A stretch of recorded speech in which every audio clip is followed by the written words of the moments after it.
Welcome back. Today I'm going to answer the following question. Not sure how to phrase this as a question. Have recently read both Ruth and Nehemiah. Was struck by the very different ways they relate to the recurring entanglement of Moabite women and Israelite men. Nehemiah seems to replay the old story, whereas Ruth seems to invert it. The faithful pagan woman redeemed that she might birth the future Redeemer. Do you have any thoughts on this, or on the related issue of how David and Jesus were admitted into the congregation of Israel in spite of Moabite ancestry?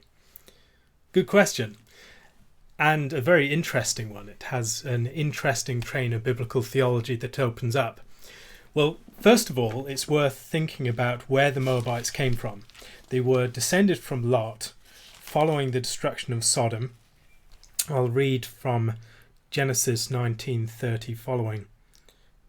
Then Lot went up out of Zoar and dwelt in the mountains, and his 2 daughters were with him, for he was afraid to dwell in Zoar. And he and his 2 daughters dwelt in a cave. Now the firstborn said to the younger, Our father is old, and there is no man on the earth to come in to us, as is the custom of all the earth. Come, let us make our father drink wine, and we will lie with him, that we may preserve the lineage of our father.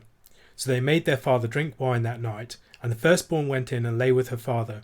And he did not know when she lay down or when she arose. It happened on the next day that the firstborn said to the younger, Indeed, I lay with my father last night. Let us make him drink wine tonight also, and you go in and lie with him, that we may preserve the lineage of our father. Then they made their father drink wine that night also. And the younger arose and lay with him, and he did not know when she lay down or when she arose. Thus both the daughters of Lot were with child by their father. The firstborn bore a son, and called his name Moab. He is the father of the Moabites to this day. And the younger, she also bore a son, and called his name Ben-Ammi. He is the father of the people of Ammon to this day. Now, this is taken up in the story of, later on in Scripture, the Moabites, with the story of Balaam. The Moabite women come into the camp of the Israelites and seduce Israelite men and lead them to be unfaithful to the Lord. And in Deuteronomy 23 we read the following. He who is emasculated by crushing or mutilation shall not enter the congregation of the Lord. One of illegitimate birth shall not enter the congregation of the Lord. Even to the 10th generation, none of his descendants shall enter the congregation of the Lord. An Ammonite or Moabite shall not enter the congregation of the Lord. Even to the 10th generation, none of his descendants shall enter the congregation of the Lord forever. Because they did not meet you with bread and water on the road when you came out of Egypt, and because they hired against you Balaam the son of Beor from Pethor of Mesopotamia to curse you. Nevertheless, the Lord your God would not listen to Balaam, but the Lord your God turned the curse into a blessing for you, because the Lord your God loves you. You shall not seek their peace, nor their prosperity, all your days forever. You shall not abhor an Edomite, for he is your brother. You shall not abhor an Egyptian, because you are an alien in his land. The children of the 3rd generation born to them may enter the congregation of the Lord. And then Nehemiah, which is the other passage that was mentioned. On that day they read from the book of Moses in the hearing of the people, and in it was found that no Ammonite or Moabite should ever come into the congregation of God, because they had not met the children of Israel with bread and water, but hired Balaam against them to curse them. However, our God turned the curse into a blessing. So it was when they heard the law that they separated all the mixed multitude from Israel.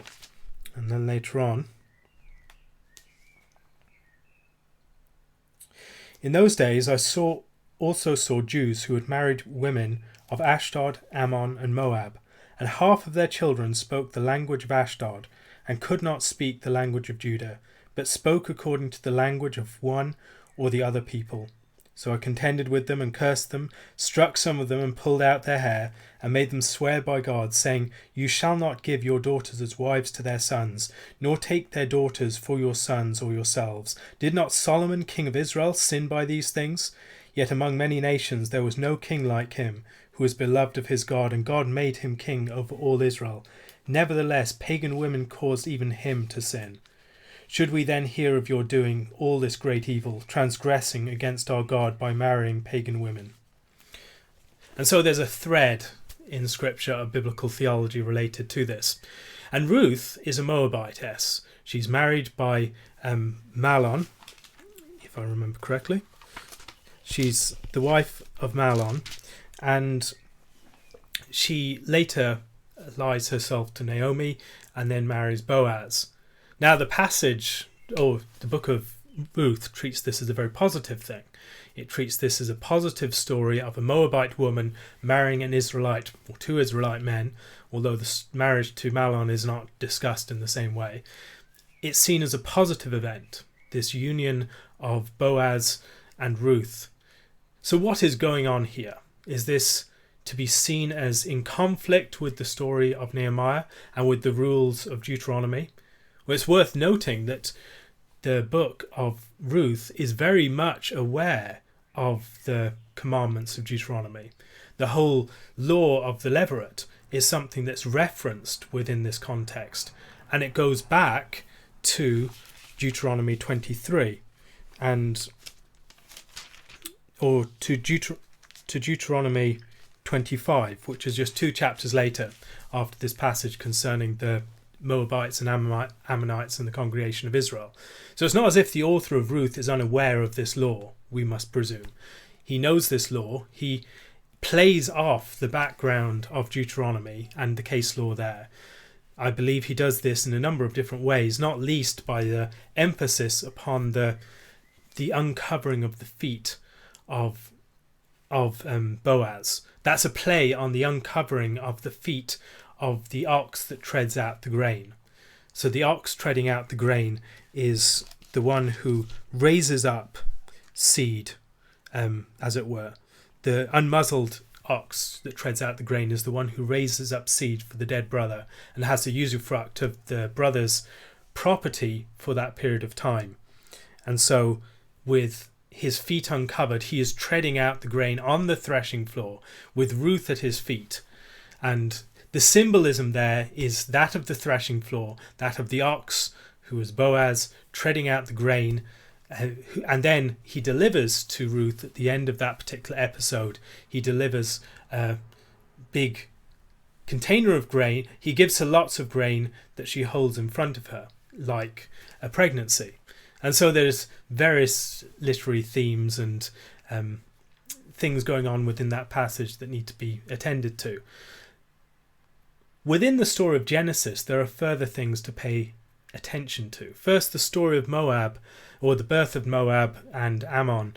These are not stories that are without resemblance to other stories. So the story of Noah is maybe the first one that comes to mind.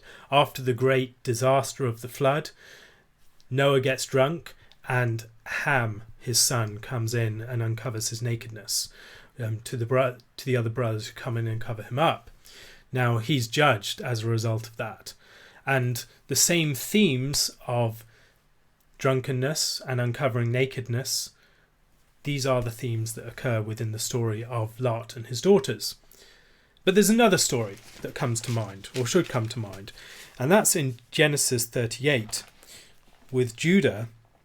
He has a couple of sons. He has 3 sons, and then he takes a wife for his firstborn son and that son has the wife called Tamar.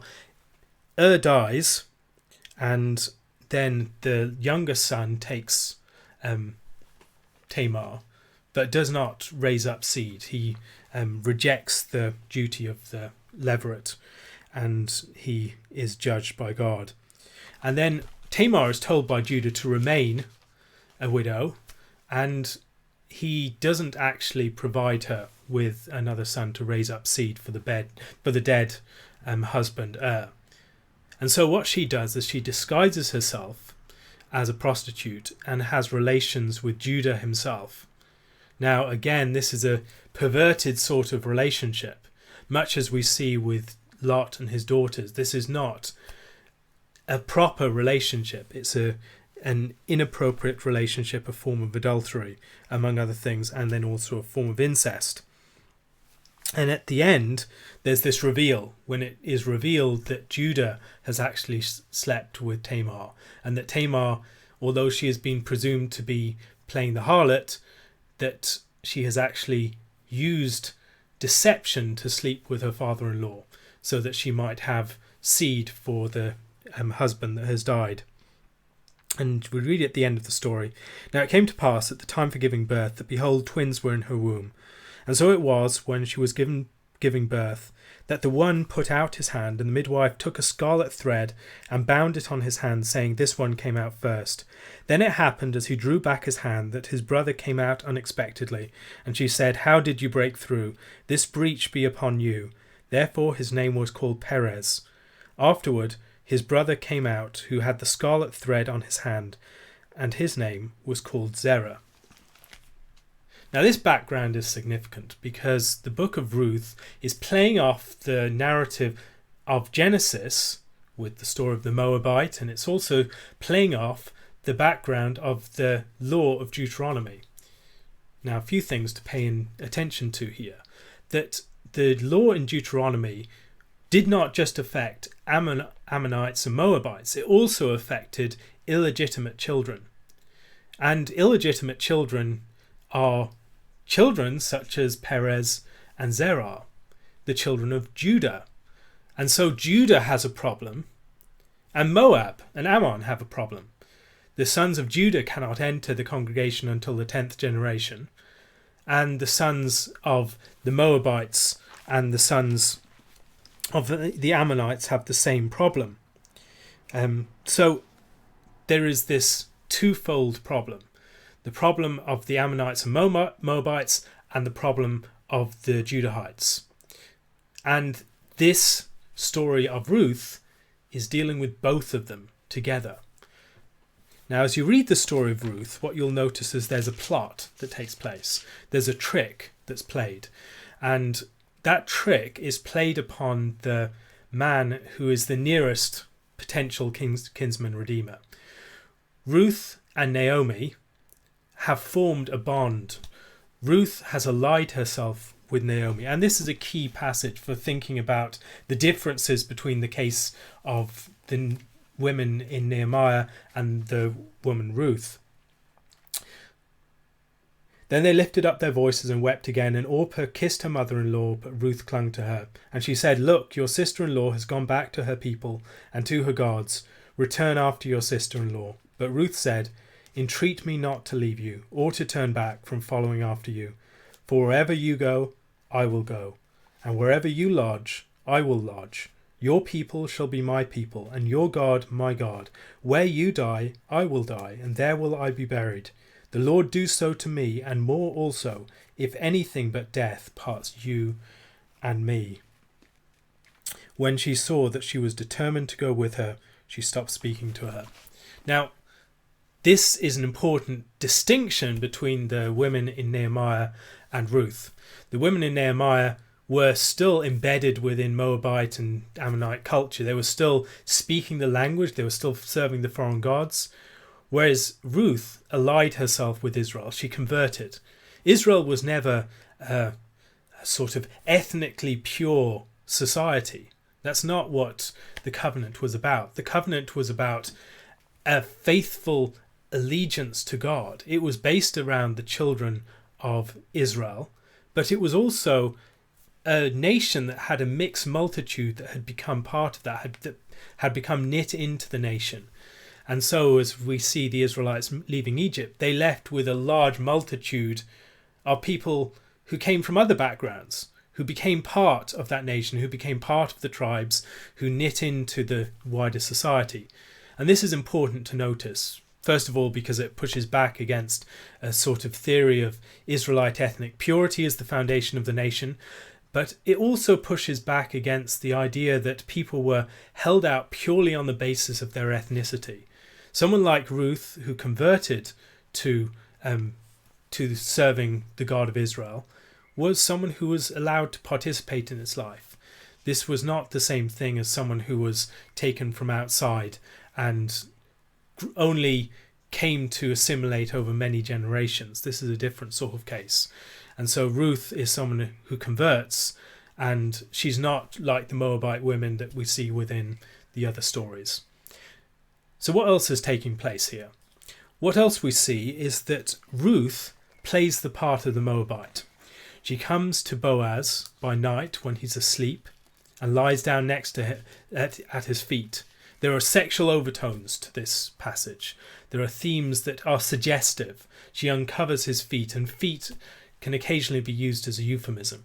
There is a significant preparation that she goes about in order to go before she goes there. It's a setup that is designed to have these sort of sexual overtones. The fact that it occurs on the threshing floor, that was a place where it was associated with prostitutes as well. So these were themes that recall various stories from the Old Testament. From earlier in the Old Testament, it recalls the story of the Moabites, the birth of the Moabites with Lot and his daughters. It also recalls, to some extent, the story of Judah and Tamar. And Ruth is playing these sorts of roles. Now, since she has allied herself to Naomi, she can play the part of the one who raises up seed for Elimelech, the dead husband of Naomi, whose land has been needs to be preserved and whose stake in Israel needs to be upheld. Now, the nearest kinsman redeemer would have thought that he would need to marry Naomi in order to raise up seed for Elimelech. Whereas because Ruth had allied herself to Naomi, Boaz could marry Ruth, and through Ruth raise up seed for Elimelech and for Naomi. And this is a twist in the tale that many people miss, that there is a trick played upon, that there is a plot that's designed, or a plan. I mean, it's not a devious or wicked sort of thing, or it's not an attempt at deep deception, but it's a shrewd plan in order to get a righteous man, Boaz, to act the part of the kinsman redeemer. So the action of Ruth in going to the threshing floor signals to Boaz that he can play the part of the kinsman redeemer for her and for Naomi through her. Now, at the end of the narrative, what we notice is that this is seen as raising up seed for Naomi. So Boaz took Ruth, and she became his wife, and when he went into her, the Lord gave her conception, and she bore a son. Then the women said to Naomi, "Blessed be the Lord, who has not left you this day without a near kinsman, and may his name be famous in Israel, and may he be to you a restorer of life and a nourisher of you of your old age, and for your daughter-in-law who loves you, who is better to you than 7 sons, has borne him." Then Naomi took the child and laid him on her bosom, and became a nurse to him. Also the neighbour women gave him a name, saying, "There is a son born to Naomi," and they called his name Obed. He is the father of Jesse, the father of David. Now this is the genealogy of Perez, and it's significant. This is the son of Tamar and Judah.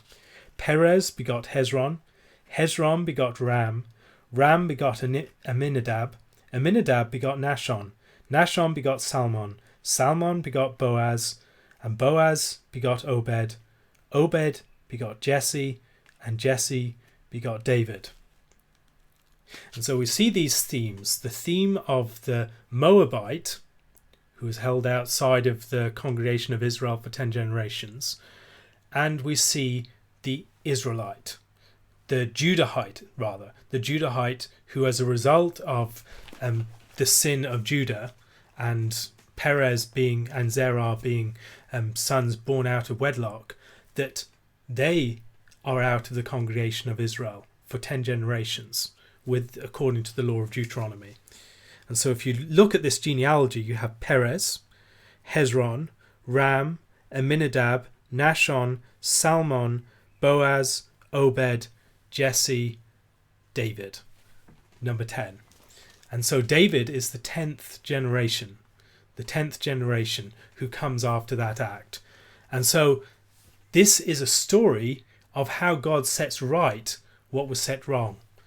He sets right what was set wrong in the case of Judah and Tamar, and the cutting out of their sons from the line of from the congregation of Israel. he also sets right by bringing into the congregation of Israel what was set wrong through the sin of Lot's daughters. And so Moabitess is brought into the congregation of Israel.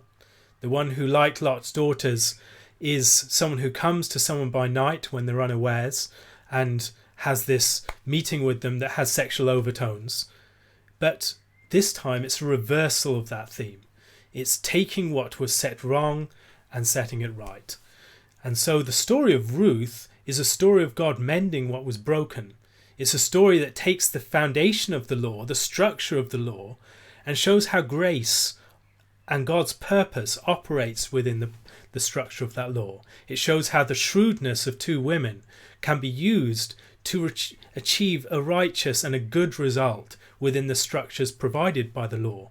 Things like gleaning, things like the law of the levirate, and how all these things serve the purpose of God's greater end.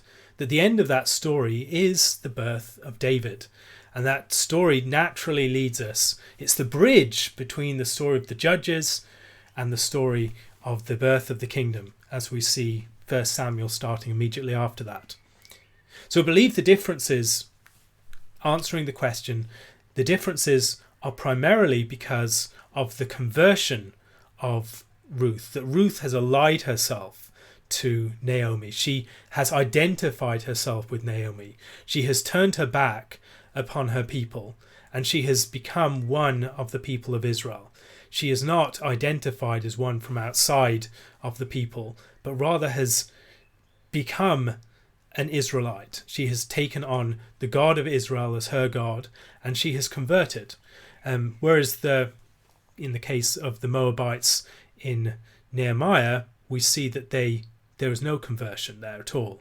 They are outside of the camp of Israel. They are people who are not faithful. They are people who do not even speak the language. They're not part of the culture. They mixed up.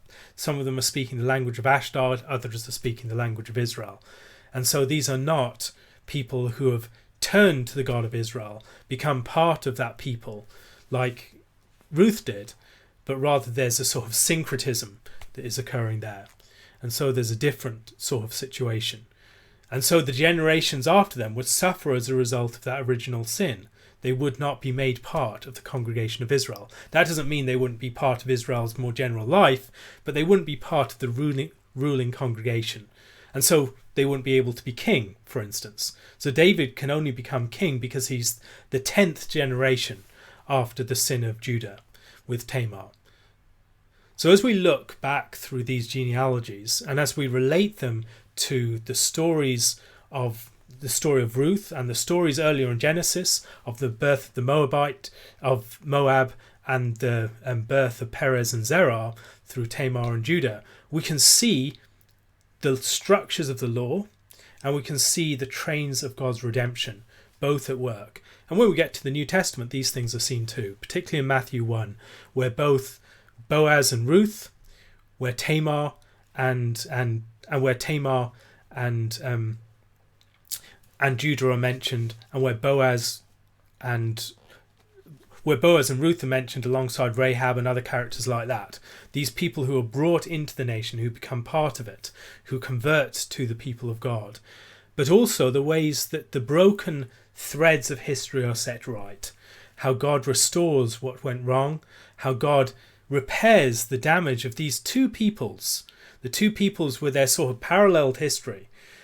Both births that led to a cutting off from the congregation of Israel. The birth of Perez and the birth of Moab.